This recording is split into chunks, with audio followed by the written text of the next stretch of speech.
Bonjour à tous, ravi de vous retrouver sur canalturf.com, direction la Loire-Atlantique et plus précisément l'hippodrome de Nantes pour la 12e étape du Grand National du Trot édition 2016. En ce mercredi 9 novembre, voici ma sélection pour cette épreuve. J'ai placé en tête numéro 2 Onzi Deliar, c'est un cheval irréprochable depuis plusieurs semaines. Il n'a jamais terminé plus loin que 3e lors de ses 12 dernières sorties publiques. Il affiche déjà 10 victoires en 35 courses courues. Ajoutez à cela qu'il reste sur 2 probants succès et sera déféré les 4 pieds. Bref, vous l'aurez compris, c'est un point d'appui tout à fait indiqué. On lui posera le numéro 4, c'est dans cette épreuve une jument de qualité, Bayakeno, qui s'est déjà mise en évidence au plus haut niveau. Sachez également qu'elle a remporté l'étape bordelaise de ce GNT. C'était fin avril, épreuve dans laquelle elle devançait 3 de ses rivales du jour. Confiée à Eric Raffin pour l'occasion, elle s'annonce redoutable. J'ai également retenu au rang le 7 Vénosque de Minel. Le cheval a terminé 3e du prix de la ville de Caen dernièrement, un groupe 3, preuve de sa bonne forme. Il sera pieds nus pour ce bel engagement en premier échelon de départ, lui aussi mérite un large crédit.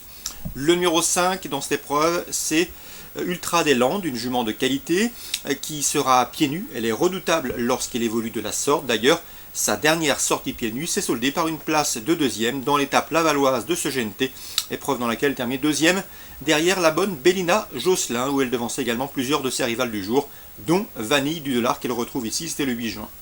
Attention donc au numéro 3, Vanille Delard, qui avec maintenant 56 points en 9 participations est l'actuel leader du classement. Elle se présente ici sur l'hippodrome de Nantes avec la ferme intention de marquer des nouveaux points, tant qu'elle sera ici déférée les 4 pieds, contrairement à ces 3 derniers parcours. Le numéro 11, c'est Utinka Céloise. Jean-Michel Baudouin a fait de ce GNT un objectif.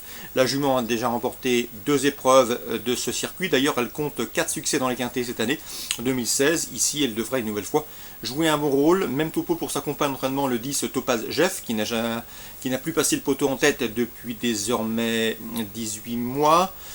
Sachez toutefois qu'elle collectionne les places d'honneur, notamment à ce niveau de compétition. Même si je la préfère sur les années corde à droite, elle devrait pouvoir prendre une bonne place. Je retiendrai également le numéro 8 Talien, qui vient de prouver sa forme en s'imposant sur l'hippodrome de Lignières. Le cheval est également confirmé à Nantes. 2 podiums pour lui, dont une victoire en 3 prestations sur le tracé qui nous intéresse, celui des 3000 mètres. Résumé chiffré pour ce quintet nantais, mercredi 9 novembre. 2, 4, 7, 5, 3, 11, 10 et 8. Je répète, 2, 4, 7, 5, 3, 11, 10 et 8. Suite du programme. Dans la 4e, je vous conseille le 401 Unoki, un cheval confirmé à ce niveau, celui des épreuves réservées aux drivers amateurs. D'autant ici que le cheval est en forme, il a remporté 4 de ses 6 dernières sorties publiques. L'opposition, sans doute les compagnons d'entraînement et de couleur, le 402 Atout du Lot qui est en forme et le 416 américain des clos compétitif malgré son rendement de distance de 50 mètres. Dans la suivante, la 5e, attention au 516 Versace qui vient de manifester un regain de condition à Lignières. Le cheval a déjà gagné sur le tracé qui nous intéresse. Mieux vaut donc lui accorder crédit. Même topo pour le 513, c'est Vance du Béton qui sera déféré les 4 pieds pour cette course visée, pour cette course préparée. Dans la 6e, attention au 602 qui me plaît bien, c'est Viking de Pré, un cheval qui pour sa course de rentrée après presque un an d'absence s'est imposé de surcroît sur le tracé qui nous intéresse le 23 octobre. Une confirmation est ici attendue. Il devra toutefois redouter le 611 Amazon du Mont, c'est une jument de qualité qui revient ici autre montée avec des prétentions. 602, 611. La suivante, la 7e, je vous conseille bien sûr le 713, c'est Carnaval du Vivier qui certes reste sur une disqualification à l'aval, mais auparavant il avait signé 6 succès consécutifs, de quoi ici lui accorder crédit. Mais attention également au 714 Clyde Deyolet, un cheval estimé par son mentor Karl Champenois. Le cheval est en forme, il a bien fait déjà sur ce tracé. D'ailleurs, il possède le meilleur chrono du peloton sur le parcours qui nous intéresse.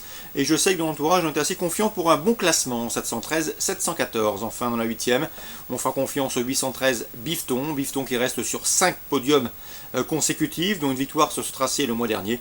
Une confirmation est ici attendue. L'opposition, pourquoi pas citer le 806 Baladin Blanc qui retrouve le parcours de son dernier succès.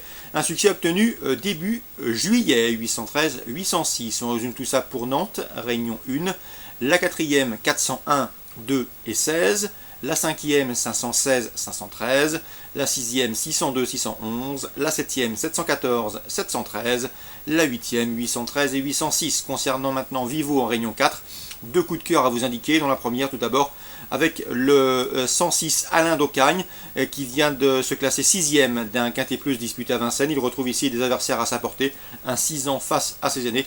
À mon avis, il devrait pouvoir s'imposer, même s'il lui faudra redouter le 109. C'est Talisman JL qui vient de s'imposer sur le tracé qui nous intéresse le 29 octobre et qui sera de nouveau déféré des 4 pieds ce jour-là.